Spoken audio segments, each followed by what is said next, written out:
Hello and welcome हमारे पहले podcast पे। और ये पॉडकास्ट मैं बहुत टाइम से बनाना चाहता था क्योंकि ये मेरा एक बहुत ही क्लोज टॉपिक है। और क्यों है? क्योंकि मेरे को बचपन से ही मिल्क बहुत पसंद है।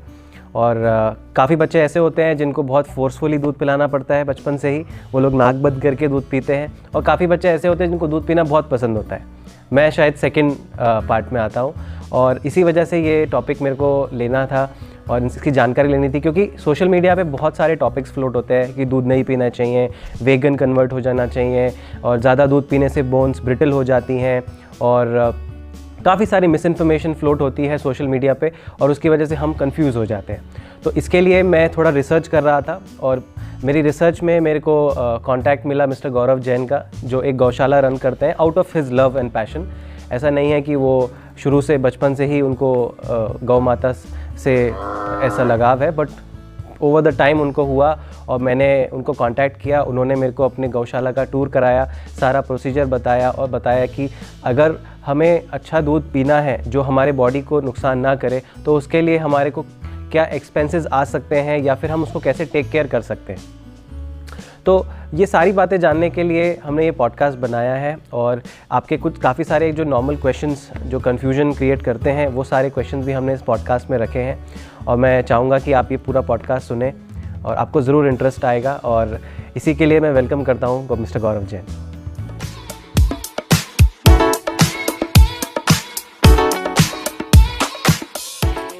आप ये मेरा कन्फ्यूजन दूर कीजिए कि दूध पीना चाहिए या नहीं पीना चाहिए। बिल्कुल पीना चाहिए, बट डिपेंड्स कि हमें कौन सा पीना चाहिए। सबसे ज़्यादा ड्रॉबैक उसमें क्या है, जो उसमें प्रिजर्वेटिव यूज़ करते हैं जिससे कि वो ख़राब जल्दी से ना हो, वो अगर हम डेली कंज्यूम करेंगे तो हमारे लिए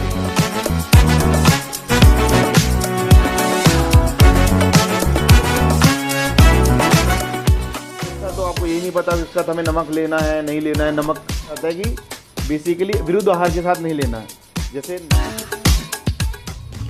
सो thank you so much for joining us Gaurav ji. Thank you, good to see you. तो आप ये मेरा कन्फ्यूजन दूर कीजिए कि दूध पीना चाहिए या नहीं पीना चाहिए। बिल्कुल पीना चाहिए, बट डिपेंड्स कि हमें कौन सा पीना चाहिए। गाय का, भैंस का, एचएफ का, जर्सी का, और इसमें बहुत सारे क्वेश्चन आ जाते हैं। डेयरी का या दूधिया का, कौन सा पीना चाहिए। देखिए, हर दूध से दूसरा दूध बेटर है। कैसे बेटर है? अगर मैं बात करूं जो नॉर्मली पीते हैं, हम पहले उसके लिए बात करेंगे। अभी हम मंगाते हैं तो डेयरी से मंगाते हैं, या कोई दूधिया लगा हो तो उससे मंगाते हैं, या फिर तीसरा ऑप्शन है पैकेट का। देखिए, पैकेट का जो दूध है वो बेसिकली कंपनियां, बड़ी बड़ी कंपनियां डील करती हैं, तो उनका एक स्टैंडर्ड है, एक लेबल है कि हाँ इसमें दूध का इतना फैट रहता है, इसमें ये दूध है, उसमें काव बेफेलो का दोनों का मिक्स रहता है। एचएफ का नॉर्मली रहता है, देसी का तो नहीं होता है। तो उनका एक स्टैंडर्ड है कि वो एक पैरामीटर से नीचे नहीं जा सकते। सबसे ज़्यादा ड्रॉबैक उसमें क्या है, जो उसमें प्रिजर्वेटिव यूज़ करते हैं जिससे कि वो ख़राब जल्दी से ना हो, वो अगर हम डेली कंज्यूम करेंगे तो हमारे लिए दिक्कत है। उसके बाद वैसे ही ठीक है, बट डेली कंज्यूम करने के लिए वो गलत है। अब आते हैं हम जो दूधिया लेके आता है, अब वो लाएगा या तो गाय का लेके आएगा या भैंस का लेके आएगा। गाय का लेके आएगा तो एचएफ और जर्सी का नॉर्मली हम लोग पीते आ रहे हैं और देखते आ रहे हैं, तो वो मेरे हिसाब से बिल्कुल भी सेफ़ नहीं है। वो जैसे भी ला रहा, शुद्ध भी ला रहा, तो भी सेफ़ नहीं है। भैंस का आप ले सकते हैं, बट उसमें फैट वैल्यू ज़्यादा होती है, जो एक टाइम के बाद जैसे जैसे आप बढ़ते हैं आपकी बॉडी की स्ट्रेंथ उतनी नहीं रहती जो उसको आप डाइजेस्ट कर पाए, या तो आपका वर्कआउट इतना हो। भैंस का मतलब होता है अगर आप पहलवान हैं, बेसिकली पहलवानी करते हैं, एक्सरसाइज करते हैं, तो आप डाइजेस्ट कर सकते हो, तो उसमें फैट कंटेंट ज़्यादा होता है। तो आप उसमें या तो पानी मिला लीजिए या फिर कोशिश कीजिए कि एक एज के बाद भैंस का दूध ना पिएं। बच्चों को पिला दीजिए, उनका अगर फैट बढ़ाना है आपको तो सबसे बेस्ट होता है मेरे हिसाब से, according to me, E2 milk, जिसे जो हमें मिलता है देसी गौ माता से। देसी गौ माता का मतलब हो गया इंडिजिनस काउ, जिनके ऊपर हम्प रहता है, झालर रहती है, और वो देखने में एक लुभाव, उनके अंदर एक लुभावना रहता है कि हाँ उनको देख के अट्रैक्शन मिलता है और शांति मिलती है। वो होती है देसी गाय, जो हमारी इंडिया में प्रोड्यूस हुई, जो हमारी इंडिया की ही काउ है। उसमें बहुत सारी ब्रीड्स आ जाती है। राजस्थान में जाएंगे तो वहाँ पे रेड सिंधी होती है, गुजरात में जाएंगे गिर होती है, आप इधर आ जाइए हरियाणा में तो हरियाणवी होती है, इधर गंगा तेरी होती है, साहिवाल होती है, वो पंजाब साइड में पाई जाती है। तो बहुत सारी ब्रीड्स है अलग अलग जगह की। तो सभी गाय का दूध अच्छा होता है, बट वो हम्प वाली गाय होनी चाहिए, और जो वो खा रहे हैं वो भी मेन रोल प्ले करता है कि उनको क्या खिलाया जा रहा है। तो आप देखें, कोशिश करें ऐसी जगह पहुँचे जहाँ देसी गायें रखी हों, या कोई कंपनी है तो एक बार विजिट करें। वो दूध सबसे बेस्ट है, वो अमृत तुल्य दूध माना जाता है। आपको ये गौशाला को स्टार्ट करने का कहाँ से मन में आया, कैसे मन में आया? गौशाला स्टार्ट करने का नहीं था। बेसिकली मुझे कुछ ना कुछ नया करने का, देखने का एक मन रहता है। तो मुझे पता लगा कि गिर गाय आई है, राठी डेयरी है यहाँ पे एक राज चोपले पे। तो वहाँ पे मुझे पता लगा कि गिर गाय है, उसका बच्चा है, वो गुजरात की नस्ल है, बहुत अच्छा उसका दूध होता है। तो बेसिकली मैं उसको सिर्फ देखने के लिए गया था, बट मुझे गाय में तो इंटरेस्ट नहीं आया। वहाँ पे उसकी बच्ची, छोटी सी थी वहाँ बंधी हुई, तो उसे देख के मुझे बहुत अच्छा अंदर से फील हुआ। तो शायद वो मेरी पहली सेल्फी थी। मैं स्नैप कभी खींचता नहीं, आपने कभी देखा भी नहीं होगा कि मैं फेसबुक पे हूँ या कहीं पे हूँ, बट उसे देख के मुझे बहुत अच्छा लगा। तो अच्छा इतना लगा कि मैं उसके बिना कुछ एक इनकम्प्लीटनेस रहने लगी। तो मैं मॉर्निंग में, शाम को रोज़ शॉप को छोड़ के 1-1 घंटा जाने लगा। धीरे धीरे करके उससे अटैचमेंट हुआ। फिर 6 महीने वो वहीं पे रही। फिर मैंने उसको लिया, कहीं और रखवाया। फिर 9 महीने वो लगी। फिर उनके यहाँ से भी कब तक रखते, तो फिर ये था कि अपनी गोशा कहीं ना कहीं कुछ रखने का इंतज़ाम करना पड़ेगा। तो फिर बस धीरे धीरे फिर पापा का सपोर्ट मिला, फिर धीरे धीरे करके सब गौशाला रेडी हो गई। तो आप जब आप सुनते हैं कि लोग बोलते हैं दूध नहीं पीना चाहिए, तो फिर भी आपने गौशाला बनाई, एक गाय भी रखी। देखिए, जब गौशाला स्टार्ट की थी तो उसका दूध से कोई मतलब नहीं था। वो एक जैसे एक बच्चे से अट्रैक्शन हो जाता है, किसी चीज़ से अट्रैक्शन हो जाता है, वो अट्रैक्शन से शुरू हुआ था। बट फिर इसके बेसिक्स में गया, बेसिकली कि वो कैसे बड़ी होगी, उसकी ग्रोथ कैसे होगी, तो उसकी जानकारी ली। फिर कभी गोपालक से मेरी बात हुई, जो इंडिया लेवल के हैं, रमेश भाई हैं, भरत भाई हैं, बहुत सारे हैं गुजरात के, राजस्थान के। तो फिर ये पता लगा कि बेसिकली जो दूध हमें पीना चाहिए वो हमें देसी गाय का, इंडिजिनस काऊ का पीना चाहिए। A2 और A1 में कैटेगरी डिवाइड है इसका। जितनी भी हमारी देसी नस्ल है वो A2 मिल्क प्रोड्यूस करती हैं, जो कि ईजिली डाइजेस्ट होता है, और वही दूध हमें पीना चाहिए। और उससे कई बीमारियों ख़त्म भी होती हैं, और A1 से कई बीमारियां हमारे हो जाती हैं, जैसे डायबिटिक है और मॉर्निंग में फ्रेश ना होने की दिक्कत है। ये सब A1 मिल्क से होती हैं। ऐसा मुझे जानकारी, जो मुझे सर्च किया, उससे पता लगा। अच्छा, तो वो जो आप कहते हैं कि वो हम्प होना चाहिए गाय के ऊपर, उसका क्या इम्पोर्टेंस है?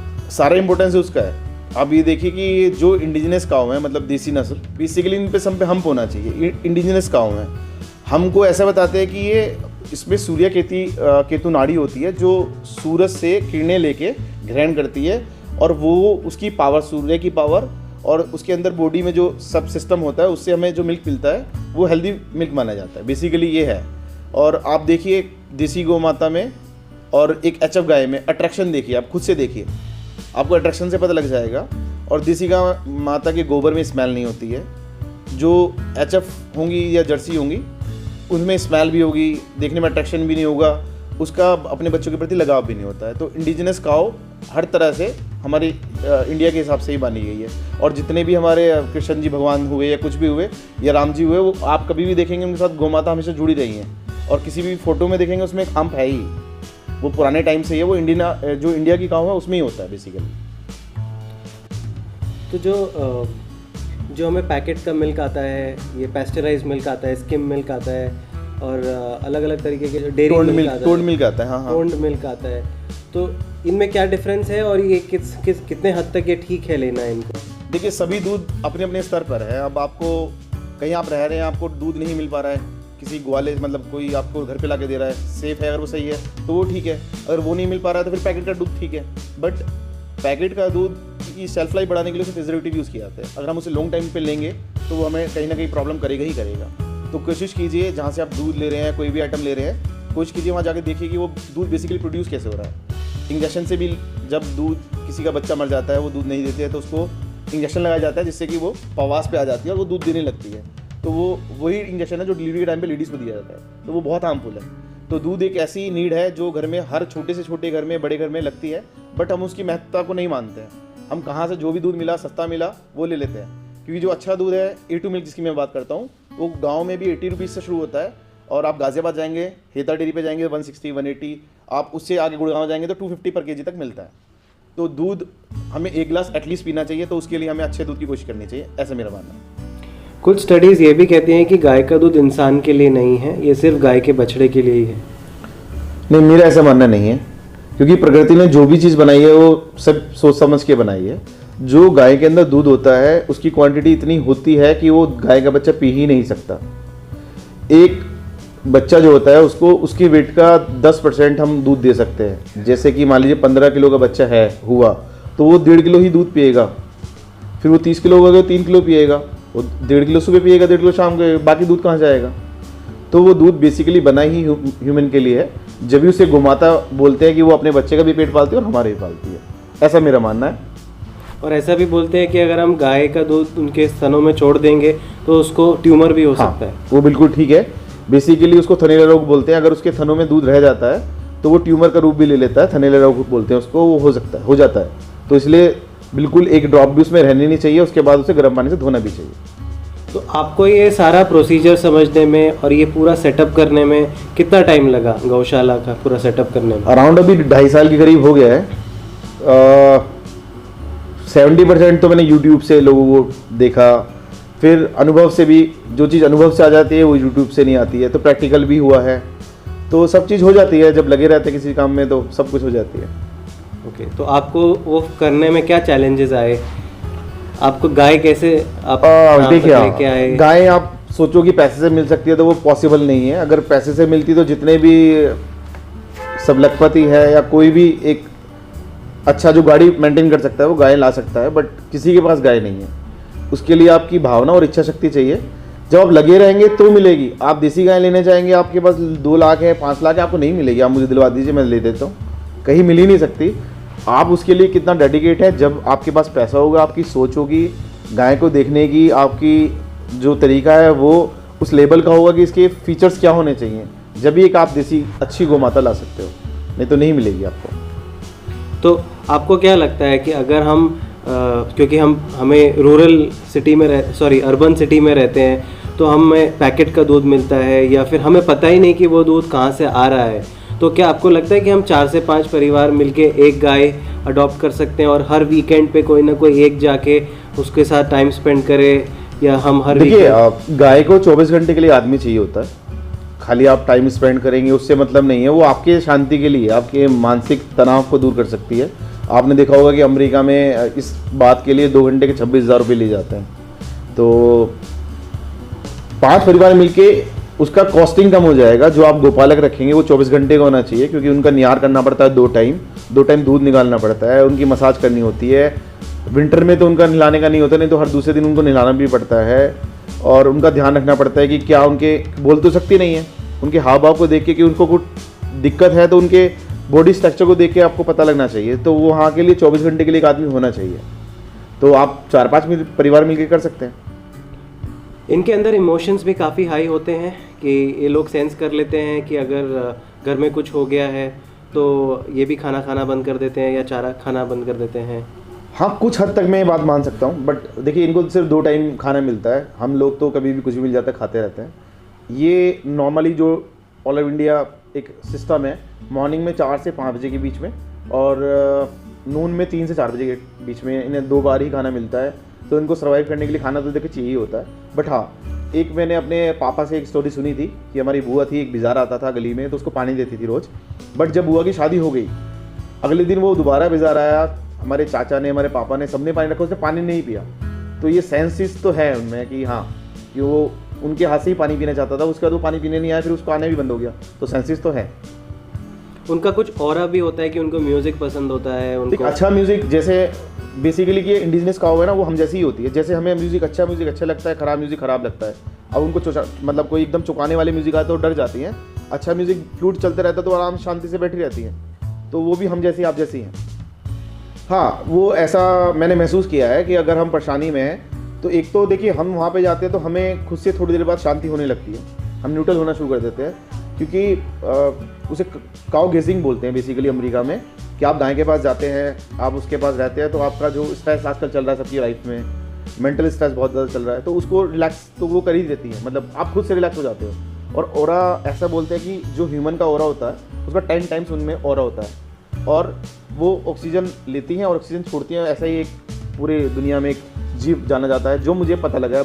मुझे इसका एक्यूरेसी नहीं मालूम, बट ऐसा मैंने प्रॉपर सुना है कई जनों से। एक दिन में कितना दूध, घी और मक्खन खा सकता है इंसान? Depend on age. बच्चे को 2 से 3 गिलास, मतलब आधा लीटर से 1.25 लीटर तक दूध पी लेना चाहिए। आधा लीटर भी सफिशिएंट है। और जैसे अब 18 साल के बाद, जैसे अभी मैं तो 250 ग्राम पीता हूँ रात को, आप कंज्यूम कर सकते हो कर्ड 2 बजे से पहले पहले, फ्रीज में रखी हुई ना हो, शर्त ये है। और मट्ठा ले सकते हो दोपहर 2 बजे से पहले। आप घी मक्खन कैसे बनाते हो? घी और मक्खन, हम बेसिकली घी बनाने के बहुत सारे प्रोसेस हैं। जैसे कि घर में लेडीज़ घी बनाती हैं, वो मलाई को आयुर्वेद में बोला जाता है वो सड़ा के बनाते हैं, क्योंकि वो कई दिन की मलाई होती है। एक मतलब ऊपर से नॉर्मली एक परिवार में 1.5 से 2 लीटर आता है दूध, उसमें ऊपर 100 से 150 ग्राम मलाई आती है, वो इकट्ठा करती है, रखती है भिगोने में। जब वो 10-15 दिन हो जाते हैं, क्योंकि क्वांटिटी चाहिए उसको निकालने के लिए, फिर उसको फेंटा जाता है, फिर उसको निकाला जाता है। वो एक घर का प्रोसेस है। आयुर्वेद में बोलते हैं उसको, आप मलाई को सड़ा के ही बनाते हैं। आयुर्वेद में सबसे उच्च जो माना गया है वो माना गया है कि बिलोना पद्धति, वैदिक पद्धति। वो क्या होती है कि आप दूध लेंगे, देसी गौ माता का दूध होना चाहिए, हम्प वाली गाय का दूध होना चाहिए। उसको आप मिट्टी के बर्तन में, मिट्टी के हारे में, उपले की आंच में अराउंड 8 घंटे, 7 से 8 घंटे वो बॉयल होगा। उसमें आंच आपको दिखेगी नहीं, सिर्फ धुआं सा आता हुआ दिखेगा। उसमें पकता रहेगा धीरे धीरे धीरे धीरे, जब वो लाल हो जाएगा उसके बाद वो जब ठंडा हो जाए लगभग इतना कि आप उसमें फिंगर डाल सकें, उसमें आप जामन लगाएंगे। जामन लग के वो रात भर जमेगा। मॉर्निंग में सूर्य उदय होने से पहले उसको आप मथनी से, या तो आप हाथ वाली मथनी जो ऐसे क्लॉकवाइज एंटी क्लॉकवाइज होती थी वो कर सकते हैं, या आप इलेक्ट्रिक भी आ गई है। और बेसिकली मैं उसमें अर्जुन की छाल की लकड़ी यूज़ करता हूँ, जिससे कि अर्जुन की छाल की लकड़ी के जो गुण हैं, जो बेसिकली हार्ट ब्लॉकेज को खोलने के लिए काम आते हैं या ब्लॉकेज नहीं होने के लिए काम आते हैं, मैं उसमें से उसका मक्खन निकालता हूँ। तो अराउंड 26 से 28 लीटर में से जो मक्खन निकलता है उसमें से 1 लीटर आपका घी निकलेगा। मैं उस मक्खन को घर पे लेके जाता हूँ, मिट्टी की हांडी में पकता है। और हाँ, बिलोने में जो टाइम लगता है वो टाइम पीरियड अराउंड 45 मिनट्स है। 45 मिनट तक क्लॉकवाइज और एंटी क्लॉकवाइज घूमेगा, उसमें मक्खन निकलेगा। वो मक्खन मैं घर पे लेके जाऊँगा, मिट्टी की हांडी में पकेगा, फिर उससे जो घी निकलेगा वो आपके लिए उपयोगी है। और उसकी गुणवत्ता के बारे में आप गूगल खोलिए, नेट खोलिए, आपको पता लगेगा वो कितना उपयोगी है। बेसिकली उसके लिए बोला जाता है कि आप अगर कर्जा लेकर भी लें तो आपको वही घी पीना चाहिए। और उसकी खास बात क्या है कि अगर वो आपका नॉर्मल घी 1 चम्मच लगेगा तो वो 10 बूंदों में उतना काम करेगा जितना 1 चम्मच करेगी, क्योंकि उसका मेल्टिंग पॉइंट जो है वो हमारी बॉडी के अंदर, हम कोई भी घी लाते हैं वो मेल्ट होना चाहिए। बेसिकली वो डाइजेस्ट हो गए फ्लैश आउट हो जाना चाहिए। आप कोई भी घी खाएंगे वो अंदर रहता है, भारीपन रहेगा। बट आप इसका देसी गाय का दूध पीजिए, घी पीजिए, आपको कोई दिक्कत नहीं है। हाँ, आपने क्वेश्चन पूछा था कि कितना लेना चाहिए। हमें, जैसे आप और हमें 1 से 2 गिलास, बच्चे को 3 गिलास मक्खन रोज, मतलब आप खा सकते हैं 1 चम्मच, और घी 2 से 3 चम्मच हमें लेनी ही चाहिए। घी का काम होता है हमारे जो विषैले तत्व हैं उनको भी वो फ्लैश आउट करता है। आप ये पुराने अकबर बीरबल के टाइम पे भी देख सकते हैं कि वो चूना खाया गया था तो उसको बचाने के लिए उसको घी दिया गया तो उससे बच गया था। तो घी विषय तत्व को भी काटता है। तो जो हमने देखा आपकी गौशाला में, जो आप वो बाजरा और वो सब पका रहे। हाँ, देखिए वो बेसिकली गाय को ना 3 तरह से उनको पोषण चाहिए होता है। उनको कार्ब चाहिए होते हैं, जैसे हमें चाहिए होते हैं कार्ब, प्रोटीन चाहिए होता है, उनको भी प्रोटीन चाहिए होता है, ऑयल चाहिए होता है। तो कार्ब के लिए उनको हम देते हैं, गेहूँ देते हैं, बाजरा भी देते हैं। बाजरे में प्रोटीन भी होता है, कार्ब भी होता है। हम उनको कई सारे आइटम देते हैं, जैसे जो जई, चोकर होता है जो छिलका, जैसे हम बोलते हैं ना काब बोलते हैं, जो गेहूँ के ऊपर होता है। चोकर हो गया, चना हो गया, चना छिलका हो गया, मक्का हो गया, मक्का उनकी वेट को इंक्रीज करने के लिए होता है। सरसों की खल देते हैं, बिनोली की खल देते हैं, वो बेसिकली उनमें ऑयल की मात्रा को बढ़ाता है, दूध की में फैट बढ़ाता है। और साथ में हम हल्दी डालते हैं जिससे कि उनको बीमार ना ही हो, क्योंकि हम कोशिश करते हैं कि उनको एलोपैथिक मेडिसिन ना देनी पड़े। और सर्दियों में हम हल्दी डालते हैं, गर्मी में हम आंवला देते हैं उनको। और मैंने नया शुरू करना है, उसमें हम अश्वगंधा और शतावरी भी देंगे। जो गाय को हम देंगे वो उनको तो मिलेगा, साथ में वो हमें भी मिलेगा। उनका प्रोडक्शन बढ़ेगा, उनकी स्ट्रेंथ बढ़ेगी और वो हमारी भी स्ट्रेंथ बढ़ाएगी। तो आपने सिर्फ गाय क्यों पाल रखी है, भैंस क्यों नहीं पाल रखी? भैंस, आप देखिए भैंस का नाम लीजिए, तो अगर आपको भैंस जैसा बनना है तो आप भैंस पालिए। मैं उन लोगों के खिलाफ नहीं हूँ जो भैंस रखते हैं, पालते हैं। बेसिकली जो वर्कआउट ज़्यादा करें या कसरत, जैसे बोलते हैं ना पहलवान, अगर आपको पहलवान बनना है, आप उतना वर्कआउट करते हैं तो आप ले सकते हैं, उसको कंज्यूम कीजिए, कोई दिक्कत नहीं है, क्योंकि वो गाढ़ा होता ही है दूध और उसमें फैट वैल्यू ज़्यादा होती है, तो आप कंज्यूम कर सकते हैं, वो ख़राब नहीं है। वो HF जर्सी के दूध से बहुत बेटर है भैंस का दूध। बट अगर आपको बिना एक्सरसाइज के भी नॉर्मल लाइफ में, आप बिजनेसमैन है, सर्विसमैन है, आपके पास टाइम नहीं है, तो आप भैंस का दूध ना लें। गाय का ले, वो भी देसी गाय का, हम्प वाली गाय का। गाय का मतलब होस्टन फ्रीजन से, HF गाय से या जर्सी गाय से नहीं है। वो बेसिकली बीमारी की ही जड़ है। आप सर्च कर सकते हैं कई कंट्री में वो दूध बैन भी हो चुका है। और ब्राज़ील यहाँ से हमारी गिर गाय लेके गए हैं और वहाँ पे उनको सर्च करके उनका मिल्क प्रोडक्शन बढ़ा के उसको गिरलैंडो बना दिया है और वहाँ पे 70% उनकी जो इनकम है वो मिल्क बेस्ड है। मैंने देखा कि आपने अपने गौशाला में CCTV कैमरास लगा रखे हैं। हाँ। आप अपने ऑफिस से सब मॉनिटर करते हैं उसको। देखिए जब लगाव है तो अब जैसे हम बच्चों से फ़ोन करके पूछ लेते हैं बेटा कैसे हो, स्कूल से आ गए नहीं आ गए, या उनकी मम्मी से पूछ लिया बच्चे आ गए या खाना खा लिया, उनसे वो हम नहीं पूछ सकते। तो मैं मॉर्निंग में उठता हूँ तो देखता हूँ कि हाँ गौ माता उठी हैं, बैठी हैं, कई बार खुल जाती है, एक दूसरे को मार सकती भी हैं, वो लगती भी है। तो मैं गोपालक को बोलता हूँ भाई वो खुल गई है, उसे जाके पकड़ो, उसे बंद करो। तो कैमरे से एक तो मेरे दर्शन हो जाते हैं, अगर मुझे कहीं बाहर भी जाना तो मुझे ऐसा फील नहीं होता कि मैं उनसे अलग हूँ। तो camera safety point of view से भी है, कहीं बाहर से कोई आए तो हमें पता होता है। तो वो बेसिकली कैमरे इसलिए हैं, जैसे हमने शॉप पे लगाए वैसे वहाँ पे लगाए। तो व्हाट इज आपकी हेल्थ का क्या सीक्रेट है? आप 41 ईयर्स के हो गए हो, तो आपकी हेल्थ का क्या सीक्रेट है? ऐसा नहीं है, देखिए सीक्रेट कुछ नहीं है। पहले तो हमें ये पता होना चाहिए कि हमें खाना क्या है, मतलब हमारे टाइम कभी भी कुछ भी खाते रहते हैं। तो अभी तो मेरा सीक्रेट कुछ नहीं है। 2 साल से मैंने शाम को 7 बजे बाद कोशिश की है कि 7 बजे के बाद मुझे खाना नहीं खाना, सिर्फ दूध पीना है। कोशिश करता हूँ कि बाहर के आइटम भाई देख के रुका नहीं जाता, बट कोशिश करते हैं कि कम से कम लिए जाए। आपने देखा है आज ये वेगनिज्म एक बहुत बड़ा कॉमन टर्म हो गया है। क्या आपको लगता है कि ये अमेरिकन इन्फ्लुएंस्ड है? क्या इंडियंस इसको फॉलो कर सकते हैं? हाँ देखिए अभी मैं एक फेमस पर्सनैलिटी है विराट कोहली, वो भी वेगन है जैसे मुझे पता है। तो वेगन कुछ हद तक ठीक भी है, कुछ नहीं भी है। अब जैसे दूध अच्छा नहीं मिलेगा, कुछ नहीं मिलेगा, तो बेटर उस चीज़ को ना लो। और दूध दूसरा मिल भी जा रहा है अच्छा, तो आपको यही नहीं पता कि साथ हमें नमक लेना है नहीं लेना है। नमक उसे हम कभी भी ले रहे हैं, दूध को खाने के साथ भी ले रहे हैं, नमक नमकीन के साथ ही खा, मतलब मोस्टली तो लोग कई नमकीन में डाल के खाते हैं। आप हमारे बड़ोद चले जाओ, वहाँ चाय में नमकीन डाल के खाया, हमने बचपन में खाई है। तो आयुर्वेद ये बताता है कि बेसिकली विरुद्ध आहार के साथ नहीं लेना है। जैसे नमक की कोई भी आइटम एटलीस्ट 1.5 से 2 घंटे के साथ दूध के साथ मैच नहीं होना चाहिए। अगर आपने 7 बजे खाना खाया तो आपको 9 बजे दूध पीना चाहिए। ऐसा नहीं कि आपने 8 बजे दूध खाना खाया और 8:30 बजे दूध पी लिया। हम शादी में जाते हैं, पहले खाना खाते हैं, वहाँ दूध मिल रहा होता है, साथ में दूध भी लेते हैं, तो हम कहते हैं ना भारी हो गया। वो खाना भारी नहीं हुआ, जो आपने दूध पी लिया उसके बाद वो भारी हो गया।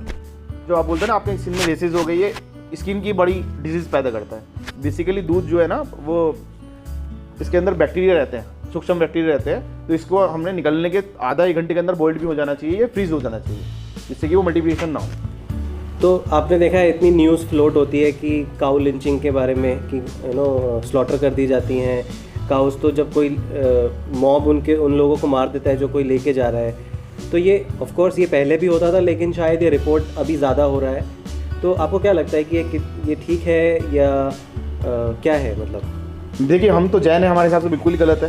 किसी की चींटी की भी हत्या नहीं होनी चाहिए, तो गलत तो बिल्कुल गलत है। आप उसके एक मतलब जिंदा को आप अपने स्वाद के लिए, अपने स्वार्थ के लिए आप उसे मार देंगे, मेरे हिसाब से बिल्कुल ही गलत है। रही स्लॉटर में जो जा रही हैं, उसके बाद आपका सर ये भी था कि जो लोग उनको बचाने के लिए जाते हैं, इसमें राजनीति भी कुछ होती है, बट जो लोग बचाने के लिए उन्हें जाते हैं तो उन्हें ये देखना चाहिए कि उसको लेके कैसे जा रहे हैं। अननेसरी जैसे हम भी गोमाता मंगा रहे हैं, तो हम पे ही हमारी गोमाता को दिक्कत ना हो या हमें दिक्कत ना हो, तो उसके लिए पेपर्स देखने चाहिए। गोमाता को कैसे लेके जा रहे हैं। दूध वाली गाय तो कोई मारने के लिए लेके नहीं जाएगा, वो दूध के लिए लेके जाएगा। तो नियम सख्त होने चाहिए, जिससे वो भी सेफ रहे और हम भी सेफ रहें, गोमाता भी सेफ रहे। हत्या तो किसी की भी नहीं होनी चाहिए मेरे हिसाब से। गोमाता छोड़ी, मेरे हिसाब से मुर्गा भी नहीं कटना चाहिए। हम जैन हैं तो हम तो इससे सख्त खिलाफ।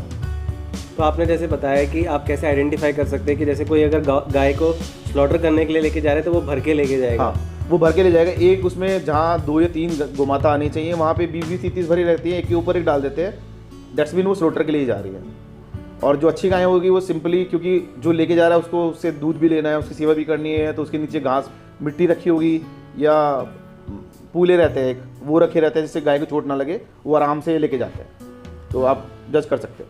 तो आपने जैसे एक और सजेशन दिया कि हम उन पे जो ड्राइवर हैं उन पे पेनल्टी डाल सकते हैं कि वो ऐसा काम ना होने दें। देखिए बेसिकली मेरा ये मानना है 90% लोगों के पास अपना ट्रैवल नहीं होता है जो ये काम भी कराते हैं।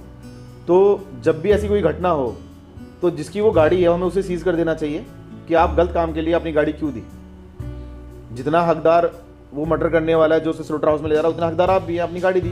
आपको ये नहीं पता, आप पूछते हो भाई किस काम के लिए चाहिए, आप पूछते हो कितने कार्टन है, आपको ये नहीं पता कि वो कितनी गाय को कटवाने के लिए लेके जा रहा है, तो भागीदारी वो पूरा है। तो मेरा मानना है कि अगर 80% 90% ट्रांसपोर्ट यूज़ हो रहा है तो उनके ऊपर उनकी गाड़ी सीज कर देनी चाहिए। एक की सीज करी तो फिर वो दूसरा देगा ही नहीं, तो सही काम के लिए देगा। वो पूछेगा कागज़ है, आपसे पूछते हैं कि आप दिल्ली से माल ला रहे हैं, आपके पास नंबर 1 का बिल है, बुल तो है तो आपके पास गाड़ी आती है, ऐसी गाय के लिए भी होना चाहिए। तो आपको क्या लगता है कि ये इकोसिस्टम इतना आसान है ब्रेक करना, या फिर हमें ये ब्रेक कर देना चाहिए कि हमें दूध पीना ही छोड़ देना चाहिए, और अगर ऐसे कर दिया तो ये सारी गायें स्लॉटर हाउसेस में इजीली चली जाएंगी? नहीं, क्यों भी दूध पीना क्यों छोड़ना चाहिए? आप कोशिश करनी चाहिए कि अच्छा दूध मिले। आप पता कीजिए, नेट अवेलेबल है, गूगल है, आप पता कर सकते हैं कि नियर बाई A2 मिल्क कहाँ मिलेगा। A2 मिल्क पीजिए। A2 बेसिकली मतलब इंडिजिनियस काऊ का दूध पीजिए। हमें क्या है, हम रात को 2 पैक 5,000 रुपये के वो तो पी लेंगे ड्रिंक्स के। मुझे नाम भी नहीं पता, मैं पीता नहीं तो मुझे पता नहीं है कि कौन कौन से ड्रिंक आती हैं, बट वो तो हमारे पीने के लिए पैसे हैं। जब हमें पता लगता है 80 रुपये लीटर दूध है तो हम कहते हैं यार इसमें क्या है, ये तो दूध वैसे ही है, वैसे सफ़ेद है, ऐसी सफ़ेद है, अभी क्या चाहिए। उसका रिपोर्ट मिलेगा आपको। जब 1 महीने आप दूध पियोगे, आप रिपोर्ट चेक कराओगे, तब आपको पता लगेगा आपका बैड कोलेस्ट्रॉल कितना घटा, गुड कितना बढ़ा, आपका हीमोग्लोबिन कहाँ बढ़ा, शुगर कितनी कम हुई, वो आपको पीने के बाद पता लगेगा। तो आप कंजप्शन कीजिए। जब कंजप्शन करेंगे तो उन लोगों को भी एक सपोर्ट मिलेगी जो लोग इस बिज़नेस में जुड़े हुए हैं। बट हाँ, जब आप दूध लें, 80 रुपये दें, तो आप टाइम निकालिए, जब भी आप फ्री हो गौशाला जाइए जहाँ से भी दूध प्रोड्यूस हो रहा है, कि वो क्या खिला रहे हैं, कौन सी गोमाता क्या है, उस पर हम है या नहीं है, वो लेके आ रहा है, वहाँ रास्ते में तो अल्ट्रेशन नहीं है। कोशिश करेंगे आपको अच्छा दूध मिलेगा, तो गायें भी नहीं कटेंगी और आपको अच्छा दूध भी मिलेगा। तो आपने पिछले 2-3 साल में कुछ ऐसी टेस्टिमनीज देखी होंगी जिनको A2 मिल्क से काफ़ी फ़ायदा हुआ होगा, या उनके प्रोडक्ट से चाहे घी हो, चाहे मक्खन हो, चाहे छाछ हो, चाहे हाँ, आप कंज्यूम कीजिए। मैं क्या, देखिए हमारे चाचा के बेटे सुगंध, वो मेरे से पहले से देसी गाय रखते हैं। उनका रखने का लॉजिक था, उनको स्टमक प्रॉब्लम थी, तो उनको स्टमक की प्रॉब्लम एक बार इतनी हो गई कि उनको अपोलो लेके गए, उनको इको के लिए बोल दिया गया, उनको बोला कि इनके हार्ट में दिक्कत है, ये है वो है। जब तो उनको वहाँ से लेके आए, उनकी एज जब होगी अराउंड 26-27, फिर हमारे एक भाई हैं इधर, उनका ये पंचगव्य का बिज़नेस है। बिज़नेस क्या मतलब, वो सेवा करते हैं। तो उन्होंने कहा कि आप एक काम कीजिए, मेरे कहने से, आपने सब जगह टेस्टिंग करा ली, सब कुछ करा लिया, मेरे हिसाब से आप देसी गौ माता बांध लीजिए, आपको कोई दिक्कत नहीं होगी। उनने बांधी, उनका स्टमक ठीक है, उनका हार्ट ठीक है, सब कुछ ठीक है। मैं देखता हूँ आप पीजिए आज नॉर्मल जैसे फ्रेश होते हैं, और जो बाद में फ्रेश होंगे, ऐसे नहीं कि आपको लूज मोशन लग जाएंगे, बट आप नॉर्मली फ्रेश होंगे। आपको कभी भी दूध रात को 12 बजे पियोगे तो भारी नहीं होगा, डाइजेस्ट होगा। तो आप कंपैरिजन देख सकते हैं। तो सेम रिजल्ट, मतलब तुरंत रिजल्ट मिलने वाली चीज़ें हैं। उसका जो घी, आप उसको नाक में डालिए, कोल्ड की समस्या खत्म हो जाती है। आँख में डालिए, आँखों में जो खुजली होती है, लालपन होती है, वो खत्म हो जाती है। एक आँखों की बीमारी है जिसमें पानी सूख जाता है आँखों का, वो इसी की वजह से हो जाता है। उसमें सिर्फ गाय का देसी घी जो ऊपर मेल्ट रहता है ना, वो डालिए, सिर्फ वही एक इलाज है और कोई इलाज भी नहीं है। जिसको रात को माइग्रेन, नॉर्मली माइग्रेन रहता है, या मतलब रात को सोने में दिक्कत है, वो 2-2 बूंद लेट के पीछे नाक करके 2-2 बूंद नाक में डालिए, आपको उसका महत्व पता लगेगा। तो आपने देखा कि आजकल काऊ यूरिन को काफ़ी डाउनग्रेड किया जाता है, तो आपको लगता है कि गौमूत्र के कुछ फायदे हैं? डाउनग्रेड किया जाता है, अमेरिका ने उसे पेटेंट लिया हुआ भाई। अगर कैंसर का कोई भी इलाज है, देखिए कोई भी चीज़ ना, हमें लॉजिक पे जाना चाहिए। बेसिकली काऊ यूरिन में ऐसा है क्या जो हमसे ये लेना चाहिए, मेन बात ये है। अब गोमूत्र 2 तरीके से मिलता है।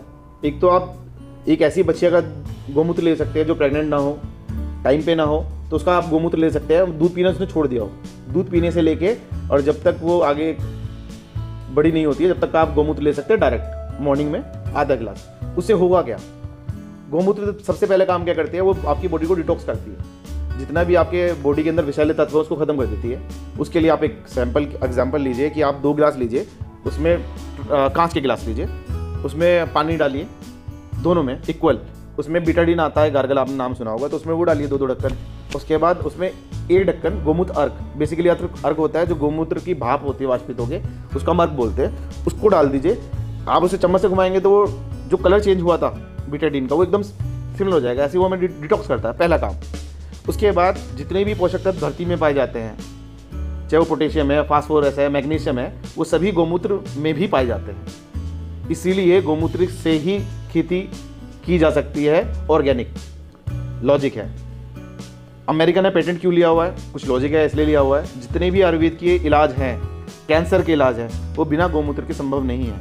आप कहीं भी पूरे वर्ल्ड में चले जाइए, अगर कोई आयुर्वेद की दवाई देगा साथ में यूरिन होगा ही होगा। अक्षय कुमार है, आपकी जानकारी में आप सर्च कीजिए, वो यूरिन लेते हैं। तो लेना चाहिए, लेकिन कब लेना चाहिए, कैसे लेना चाहिए? सिर्फ नवंबर से लेकर जनवरी तक हमें गोमूत्र लेना चाहिए सर्दियों में, क्योंकि वो गोमूत्र गर्म होता है। गोमूत्र डायरेक्ट ले सकते हैं, अर्क बहुत ज़्यादा गर्म होता है, उसकी क्वांटिटी निर्धारित होनी चाहिए। आप किसी के संरक्षण में तो उससे पूछ के लीजिए कि हमें कितना लेना, बट लेंगे तो आपको, हाँ, अगर स्टमक आपको कवच है आप लेके देखिए। और घुटने के जोड़ों के दर्द में बेसिकली मैंने तो सुना है कि कान में भी डालते हैं, हम उसे यूरिन मानते, देखिए प्रोड्यूस हो रहा है, अब मिल्क भी तो प्रोड्यूस उनके अंदर से ही हो रहा है ना, हम पी रहे हैं ना, हम उसे यूरिन मान के बेसिकली उसमें जो गुण है हमें उन पे जाना चाहिए, तो इसलिए हमें यूरिन लेना चाहिए। तो हम काउस का हरासमेंट कैसे कम कर सकते हैं, उनको मशीन की तरह ना बनाएं? जैसे आज आप देखते हैं कि बड़ी बड़ी डेयरीज़ में उनको एक मशीन की तरह ट्रीट किया जाता है, तो हम वो हरासमेंट को कैसे कम कर सकते हैं? देखिए उसके लिए जागरूकता होनी ज़रूरी है। हम किसी भी चीज़ के लिए जागरूक हैं तो उसकी इम्पोर्टेंस ऑलरेडी बढ़ जाएगी। कोई भी चीज़ है उसके लिए हमें जैसे अभियान चलाएं कि बेसिकली हमें दूध कौन सा पीना चाहिए, जब हमें पता लग जाएगा वो दूध पीना चाहिए तो उसकी वैल्यू बढ़ जाएगी, लोग उसे ला के रखेंगे, लोग उससे दूध प्रोड्यूस करेंगे। और जितनी भी दूसरी गौ माता है उसको हमें मशीनी वर्क वैसे भी नहीं ले सकते क्योंकि वो मशीन के हिसाब से बनी भी नहीं है, वो डील भी नहीं करती हैं। तो कई जगह है अभी भी, बट देखिए हमारे यहाँ जो गौ माता है, जितनी भी इंडिया की गौ माता है, उसको हाथ के धो ही दूध धोया जाता है। पहले 2 थन बच्चे के होते हैं, उसके बाद जो मिल्क बचता है वो हमारा होता है। बट जो डेयरी करते हैं वो एटलीस्ट 1 थन पिलाते हैं, बाकी 3 थन अपने पास रखते हैं। तो इम्पोर्टेंस जैसे जैसे बढ़ेगी बेसिकली किसी भी चीज़ की, जैसे दूध के हमें पता लगेगा कि क्या पीना चाहिए, तो फिर उसकी प्रोडक्शन भी बढ़ती चली जाएगी। फिर हम देसी गौ माता को सर्च करेंगे, फिर उनके बच्चे होंगे उनको रखेंगे, वो सब सिस्टम बनता चला जाता है। तो मेन इसका जागरूकता होनी चाहिए, सबके दिमाग में ना जागरूक होने चाहिए। तो आपने अपने गौशाला में मैंने जो ऑब्जर्व किया तकरीबन 8 से 9 गाय मैंने देखी, बच्चे को मिला के अभी 12 है। 12 हैं। तो आप उन गाय से जो दूध निकलता है, क्या वो दूध आप अपने बिजनेस के, क्योंकि आपका स्वीट्स और बेकरीज का बिजनेस है, क्या आप उसको अपने कस्टमर्स के लिए यूज़ करते हैं? नहीं, अभी तक तो नहीं करते, क्योंकि जो आप गाय माता देख के आए हो 12 हैं, उसमें 3-4 बच्चे हैं। कुछ गाय अभी दूध पे है, 1 से 2 गाय, बाकी गायें दूध पे नहीं है क्योंकि टाइम पीरियड रहता है कि वो 7 महीने से 8 महीने दूध देती हैं, फिर वो चली जाती है दूध से, फिर दोबारा जब वो प्रेग्नेंट होती है उनका बच्चा होता है जब वो दूध देती हैं। तो अभी जो दूध होता है वो सिर्फ हम 8-10 लोग हैं परिवार के, वही कंज्यूम करते हैं। और उसके बाद हमें उसका घी भी चाहिए, तो 28 लीटर दूध में से 1 लीटर हमें घी मिलता है। तो पहले 28 लीटर दूध चाहिए, फिर उसका घी चाहिए। तो अभी हमारे पास दूध इतना नहीं है, और अगर हो भी जाता है तो वो एक चैलेंज होगा, क्योंकि जो ये दूध की कॉस्टिंग है और जो मैं अभी दूध लेता हूँ, दूध वो भी एकदम प्योर है, फ्रेश है, वो चेकिंग करके लेता हूँ मैं, उसमें अल्ट्रेशन तो नहीं है। बट ये दूध का कॉस्टिंग में उस दूध की कॉस्टिंग में डबल से भी ज़्यादा का अंतर है। तो इन फ्यूचर दूध अगर एक्स्ट्रा होता है और कोशिश करेंगे कस्टमर्स की पे कर पाया तो हम इन फ्यूचर ज़रूर ट्राई करेंगे। तो thank you so much Gaurav ji, आपने अपना गौशाला का टूर कराया और हमारे इतने सारे क्वेश्चंस को आपने इतने अच्छे से आंसर किया। आई होप हमारे व्यूअर्स को सारे क्वेश्चंस का जवाब मिला होगा और काफ़ी सारे डाउट्स क्लियर हुए होंगे। और अगर आपके फिर भी कुछ क्वेश्चंस हैं तो आप कमेंट सेक्शन में लिख सकते हैं, हम ट्राई करेंगे कि गौरव जी के साथ उन क्वेश्चंस को दोबारा पुटअप करें और आपकी मदद कर सकें। Thank you so much. Thank you.